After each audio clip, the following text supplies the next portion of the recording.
जब मैं उसको सोचता हूँ ना तो मेरी सांसें कांपने लगती हैं। मुझे लगता है जैसे अभी ज़मीन फटेगी और मैं इसमें धंस जाऊंगा।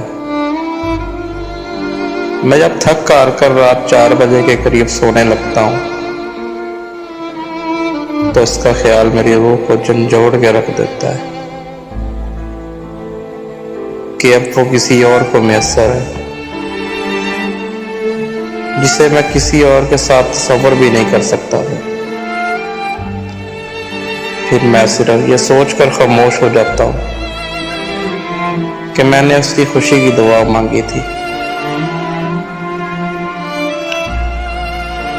मेरी ख्वाहिश थी कि वो हमेशा खुश रहे और ये ज़रूरी नहीं वो खुशी मेरे साथ ही हो।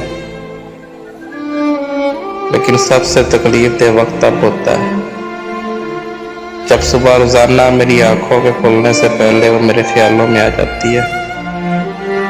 फिर मुसलसल 3-4 घंटे दीवारों की तरफ देखते तो मैं सोचता रहता हूँ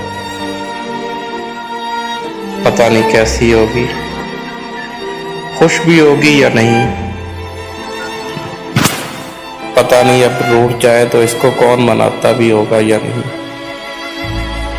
पता नहीं किसी को इस बात का अंदाज़ा भी है या नहीं कि वो कितनी हसास है। पता नहीं किसी को मालूम है या नहीं कि उसके मूड को कैसे ठीक किया जाए। पता नहीं अब इसकी ख्वाहिश कोई पूरी करता होगा या नहीं।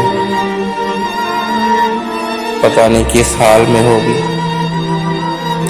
और फिर 3-4 घंटे इसको सोचने के बाद जो आखिरी लफ्ज़ मेरी ज़ुबान से इसके लिए निकलता है वो ये है कि खुदा करे जहाँ भी हो खुश हो।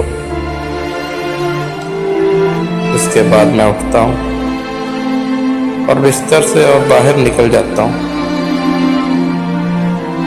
लेकिन सारा दिन इसके ख्यालों को दिमाग से नहीं निकाल पाता। जब उसने शरीक किया मोहब्बत में किसी और को तब समझ आया कि खुदा शिरक माफ़ क्यों नहीं करता।